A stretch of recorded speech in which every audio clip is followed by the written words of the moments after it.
Hello my soul family, कैसे हो आप सब। मेरे सभी सोल फैमिली को जय श्री राम, जय नीम करोली बाबा। आज मैं अपनी सोल फैमिली को बताऊंगी हर अवस्था में, हर उम्र में भक्ति करने के फायदे। 3 ही अवस्थाएं हैं, देखा जाए तो 3 अवस्थाएं हैं, बाल्यावस्था, किशोरावस्था और वृद्धावस्था। तो क्या होता है कि अगर हम ये तीनों अवस्थाओं में ही भक्ति को लेके चलेंगे तो सोचिए कितना फ़ायदा होगा। जो इंसान बाल अवस्था में मतलब अपना बचपना, अपना किशोरावस्था सब गवा देता है, उसके बाद बुढ़ापे में भक्ति करता है तो क्या होता है बुढ़ापे में। तब आप सोचो, आपकी इंद्रियां काम करेंगी, भक्ति करने का मन करेगा। मतलब आप सोचते हो कि हम सारी ज़िंदगी यही नॉनवेज खाएं, व्यभिचार में लगे रहें और एक्स्ट्रा मैरिटल अफेयर में फंसे रहें और शराब पिएँ, भी आदतें लेके चलें और उसके बाद क्या हो, बुढ़ापे में हम भक्ति करें। आप सोचो, आपका 50 साल पाप कर्मा में लिप्त रहा, उसके बाद आप सोच रहे हो जब मरने वाली अवस्था आएगी 50 साल के बाद, 60 साल के बाद मैं भक्ति कर पाऊंगा, नाम जाप, तो आपका मन वो 50 साल में जो कर्म किए हैं उसमें रहेगा, भक्ति में लगेगा। सोचिए, आप सोचो आपका मन लगेगा। इंसान अगर अपने दिमाग में एक ही शब्द 10 दिन लगातार रट ले तो 11वें दिन वो भूलता ही नहीं है। और आप सोच रहे हो कि हम पूरे 50 साल तक पाप कर्मा करते रहें, नॉनवेज खाते रहें, सब कुछ करते रहें, व्यभिचार में लगे रहें, माया में फंसे रहें, उसके बाद अचानक कहेंगे राम राम राम राम। कभी नहीं हो पाएगा। अगर इस भ्रम में है तो इस भ्रम से निकल आइए, क्योंकि ये आपका इल्यूजन है और इस इल्यूजन से निकल आइए, वरना बहुत ज़्यादा पछताएंगे। जब चिड़िया सारे खेत चुग जाएगी तब आप उठोगे, उठ जाइए, वरना नुकसान आप ही का है। तो सबसे पहले मैं बताऊंगी कि बाल्यावस्था में मतलब बचपन में भक्ति करने से पता है क्या फ़ायदा होता है। सबसे ज़्यादा तो आपका मन साफ रहेगा, प्योरिटी आएगी। सोचो, जिस मन में उल्टे सीधे गेम गूम बच्चे हरकतें करते हैं, खेलते कूदते हैं, उस उम्र में आप क्या करोगे, राम नाम। उस उम्र में आप भक्ति करोगे तो आपका मन साफ नहीं होगा, आपके अंदर प्योरिटी आएगी और आपको भक्ति की आदत पड़ जाएगी। आदत डालने की कला है वो जो बुढ़ापे में आप कह रहे हो, उस बुढ़ापे तक पहुंचने की वो समझ लो पहली सीढ़ी है। जो आप कहते हो मैं बुढ़ापे में करूँगा ना, सच में वही हाल है कि आपको 100 सीढ़ी चढ़ना है तो आप सोच रहे हो मैं कूद के 100वीं सीढ़ी पर चला जाऊँगा। नहीं, वैसे कूदेंगे तो क्या होगा, फ्रैक्चर हो जाएगा आपका पैर। और जब आप शांति से 1-2 करके जाओगे ना सीरियल वाइज, तो क्या होगा, आप आराम से चले जाओगे। और तो और आपका जो जीवन है ना वो सही दिशा में जाता है, सही डायरेक्शन में, क्योंकि उस समय आप भक्ति करोगे। तो भक्ति करने से क्या होगा पता है, भक्ति करने से भगवान आपको कभी भटकाएंगे नहीं। बचपन से हो बच्चा, भले वो पढ़ ना पाए, इंसान कहता है कि भक्ति कर रहा है तो पढ़ाई में तेज हो, नहीं, भले वो पढ़ ना पाए लेकिन वो अपनी दिशा से भटकेगा नहीं। उसका जो डायरेक्शन है भगवान उसको सही दिशा दिखा देंगे, भगवान उसको बता देंगे। अगर उसके अंदर कुछ नहीं होगा, उसके अंदर ऐसी स्किल दे देंगे, वो उससे कमा लेगा। तभी कहते हैं कि बच्चों को शुरू से भक्ति सिखाओ, क्योंकि भगवान बिना हम अधूरे हैं, उस भक्ति बिना हम अधूरे हैं, हमारा जीवन अधूरा है। फिर जवानी में भक्ति करने से क्या होता है, जवानी में भक्ति करेंगे तो सोचिए क्या फ़ायदा होगा। देखिए, सबसे पहले तो जवानी में क्या होता है, इच्छाएं और भटकाव बहुत ज़्यादा होता है।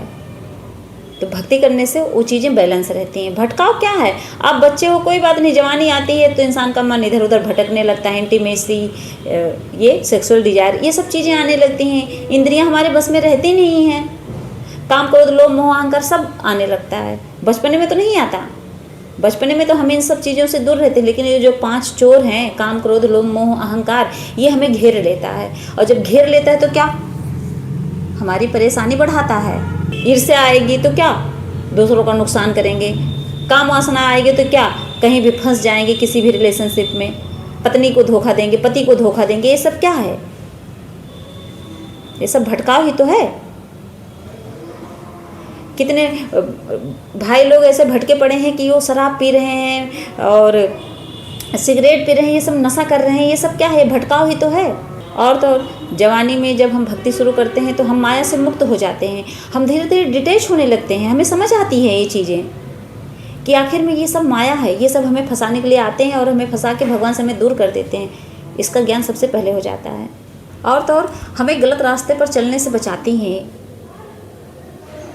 कैसे बचाते हैं? सोचो, अगर आप भगवान को लेके चलोगे तो भगवान हमें क्या करेंगे?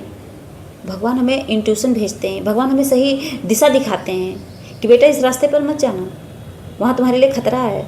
समझ लो, भगवान हमारे क्या बन जाते हैं? Security guard. सच में हर पल रक्षा करते हैं भगवान। कहते हैं अभी उम्र है, यासी कर लूँ, मौज मस्ती कर लूँ। नहीं, उस उम्र में, ये जवानी वाली एज जो होती है, किशोरावस्था जो होती है ना, इसमें अगर भगवान को लोग पकड़ लेते हैं ना, तो समझ लो सबसे ज़्यादा ब्लेस्ड होते हैं डिवाइन से। ऐसे कोई भक्ति नहीं पकड़ता, ऐसे कोई भगवान को नहीं पकड़ता है। पूरी दुनिया अगर ऐसे पकड़ ले तो ऐसे ही हर चैनल पे भक्ति ही बनती रहे। क्यों? सोशल मीडिया पे मान लीजिए अगर 99% गंदी वीडियो, नाचना गाना यही सब है, तो 1% भक्ति का कोई मोटिवेट करता है। सोचिए, बाकी सब तो वही थोड़ा सा हंसा लेंगे, कॉमेडी कर लेंगे, गंदी गंदी गालियाँ दे देंगे, लोगों को हंसाएंगे। वो सोचते हैं कि मैं बहुत अच्छा काम कर रहा हूँ। जो लोग टेंशन में थोड़ा हंस लेते हैं तो कहते हैं तुमने कैसे बोल दिया कि ये गलत है, वो हंसा रहा है। क्यों? उससे सुकून मिल गया, बस वही 4-5 मिनट का सुकून रहता है। मैं कह नहीं रही थी कि डोपामिन ट्रैप होता है, वो सच में डोपामिन ट्रैप है कि उसने गाली दी माँ बहन की और आप हंस लिए, ठहाका लगाए, तो आपको लगता है बड़ा सुकून। वो डोपामिन है, रिलीज हुआ, सुकून दिया। उसके बाद क्या? उस 5 मिनट के बाद क्या करोगे? जब भगवान को पकड़ लेते हो तो पता है क्या होता है? जब भगवान की भक्ति शुरू करते हो तो पता है क्या होता है? आपको 5 मिनट नहीं, पूरे 24 घंटे सुकून मिलता है। बस उसमें से 24 घंटे में से सिर्फ 5 मिनट आपको टेंशन आएगा, तुरंत भगवान अपनी तरफ खींच लेते हैं। तुरंत भगवान कहते हैं नहीं बेटा, भटकने नहीं है तुम्हें, भगवान बचाते हैं। फिर आता है बुढ़ापे में भक्ति करने से क्या होता है। सबसे पहले तो मन को शांत करने में मदद मिलती है। बुढ़ापे में क्या, बहू बेटे आ गए, शादी हो गई, अब क्या, अब एज आ चुकी है, अब इंसान सोच रहा है अब तो मैं अकेला हूँ, क्योंकि सब बच्चे अपनी अपनी फैमिली के साथ बिजी हो गए। अब इंसान का आता है सबसे दयनीय स्थिति। ये जो बुढ़ापा होता है ना, सबसे दर्दनाक होता है, क्योंकि जब बच्चे अलग हो जाते हैं, अपने फैमिली को लेके अलग रहने लगते हैं, तब माँ बाप सोचते हैं कि अब मैं अकेला पड़ गया हूँ, अकेले पड़ गए हैं। अब ऐसे में सोचो, अगर आप भगवान को नहीं पकड़ोगे तो आप जी सकते हो? नहीं जी सकते। फिर आप रोओगे, परेशान रहोगे कि मैंने बच्चों को पाल पोस कर बड़ा किया और मेरे बच्चे मेरे सुन ही नहीं रहे हैं। बच्चे नहीं सुनेंगे, क्योंकि जब भगवान ने आपको पहला इंडिकेशन दिया था, इंडिकेशन क्या है? जैसे अभी भगवान अचानक से कहते हैं कि चलो पूजा कर लो, तो आप एक दिन पूजा कर लेते हो, नवरात्र में पूजा कर लेते हो, सावन में कर लोगे, उसके बाद नॉनवेज खाएंगे, शराब पिएंगे, व्यभिचार में फंसे रहेंगे। तो भगवान आपको कहीं ना कहीं क्या करते हैं? आपको भगवान गाइड करते हैं, भगवान आपको बताते हैं, भगवान आपको इंट्यूशन भेजते हैं कि पकड़ लो मुझे, लेकिन आप पकड़ते नहीं हो, पर बुढ़ापे में रोते हो। बुढ़ापा ही ऐसी अवस्था है जिसमें इंसान को जीवन का असली मतलब समझ में आता है। वो समझता है कि हाँ, सच में भक्ति करने के लिए ही आया था। और 9 महीना जब इंसान गर्भ में रहता है माँ के ना, तो यही कहता है कि भगवान मुझे जल्दी से धरती पर निकालो, दुनिया में आऊँ, मैं आपका भक्ति करूँगा, भजन करूँगा। क्योंकि वो उल्टा टंगा रहता है, वो सजा ही रहती है। और तो और जब आप बुढ़ापे में भक्ति करते हो, सच बता रही हूँ, आपके जो प्राण है ना, सच में आसानी से निकलते हैं। अब ये मत कहना कि जिसका हार्ट अटैक हो जाता है वो तुरंत मर जाता है, उसको आसानी वाला मौत नहीं कहते। जब आप भगवान को लेके चलते हो तो बुढ़ापे में सच में आपकी मौत अगर आएगी, अगर यमराज आएंगे आपके शरीर से आपका प्राण निकालने, तो सच में भगवान खड़े रहेंगे। इतनी आसानी से, इतनी शांति से उनकी मृत्यु होती है। सच में वो अपने आप खुशी खुशी त्याग देते हैं अपने प्राण। इसीलिए तो लोग समाधि में ऐसे बैठे बैठे अपना क्या करते हैं, प्राण त्याग देते हैं।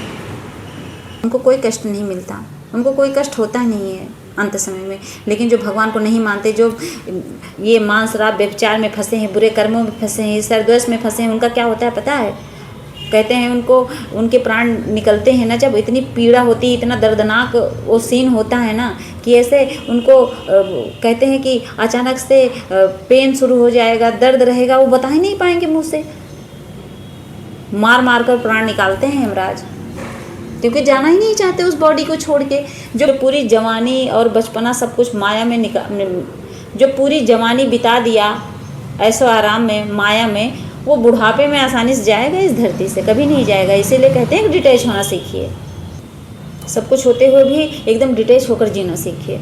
इससे क्या होगा, अंत समय में आप आसानी से मुक्त हो जाओगे। मुक्त होने का मतलब यही है सच में कि आपके प्राण आसानी से निकल जाएंगे बस। और एक बात हमेशा याद रखना, ये जो भक्ति है ना, कोई रिटायरमेंट प्लान नहीं है, ये लाइफ स्टाइल है। इसको जियो, ये आपकी ज़िंदगी का एक हिस्सा है। जैसे हम डेली रूटीन में हर चीज़ें ऐड करते हैं, इसको भी ऐड कर लो। हमारे लाइफ स्टाइल में, डेली रूटीन में हम ऐड करते हैं, हमें खाना है, नहाना है, कपड़े पहनने हैं, जॉब करनी है, पैसे कमाने हैं, और भगवान को भूल जाते हैं। नहीं भूलना है। भक्ति भी अपनी ज़िंदगी में ऐड कर लीजिए। तो अगर भगवान ने हमें हर उम्र में जीने के लिए सांसें दी हैं, भगवान तो आपकी सांसें नहीं रोक रहे हैं, तो हमारा भी अधिकार है भक्ति करने का। तो ये भी अधिकार भगवान ने दिया है। इसके लिए कहते हैं अभी भगवान हमें नहीं अपनी तरफ खींच रहे हैं, हमें जब भगवान खींचेंगे तब हम भक्ति करेंगे। सांसों के लिए अधिकार है, भक्ति के लिए नहीं है। उसके लिए क्या करते हैं, हम मनगढ़ंत ही सोचते रहते हैं, अपने दिमाग के बनाए हुए जाल में हम खुद ही फंसते रहते हैं। अगर भगवान ने हमें सांसें दी हैं तो हमारा कर्तव्य क्या है, हमारा धर्म क्या है कि हम उन सांसों के लिए क्या करें, भगवान को याद करें, उनको थैंक यू बोलें, उनको धन्यवाद बोलें। लेकिन हम भूल चुके हैं। भूलना नहीं है हमें। तो मेरी सोल फैमिली समझ गई होंगी कि हाँ, भगवान को याद करना कितना ज़रूरी है। और अगर आप बचपने में, जवानी में और बुढ़ापे में, इन तीनों अवस्थाओं में भगवान को लेके चलते हैं तो क्या फ़ायदे होते हैं। सच में आपकी आत्मा शांत रहती है, आपको सुकून मिलता है। जिस सुकून के पीछे हर चैनल पे आप लोग भटकते रहते हैं कि मुझे सुकून नहीं है, मुझे शांति नहीं है, यही रीज़न है कि आप भगवान को पकड़ते ही नहीं हो, आप भगवान को लेकर चलते ही नहीं हो, बस मान कर बैठ गए हो। मानने और जानने में अंतर होता है, इस पर भी मैंने वीडियो बनाई है। क्योंकि भगवान को मानना और जानना, इसमें बहुत बड़ा डिफरेंस है। मानने वाले तो मान गए कि हाँ, हम हिंदू धर्म वाले हैं, हम अपने सनातन धर्म को लेके चल रहे हैं, लेकिन उस पर जो चलते हैं ना, वो जानते हैं तभी चल पाते हैं। तो मानिए मत, जानने की कोशिश करिए कि हाँ, ईश्वर क्या है। जब जान जाते हैं ना, तो सच में भगवान से ज़्यादा किसी पर विश्वास ही नहीं होता है। जो इंसान जान चुका है ना भगवान को, वो अपने मम्मी पापा भाई बहन किसी पर उतना विश्वास नहीं करेगा जितना भगवान पर करता है। यही अंतर होता है जानने मानने में। अगर ये वीडियो आपके सामने आई है तो समझ लो डिवाइन का ही ये संदेश है आपके लिए, अपने बच्चों के लिए, अपने भक्तों के लिए। भगवान कह रहे हैं कि बेटे संभल जाओ, वरना कल का भरोसा है नहीं और आज गवा दे रहे हो बस। तो हर अवस्था में भक्ति करने के फ़ायदे जान चुके हैं, तो क्या करनी है, अभी से ही भक्ति करनी है। जय श्री राम, जय नीम करोली बाबा।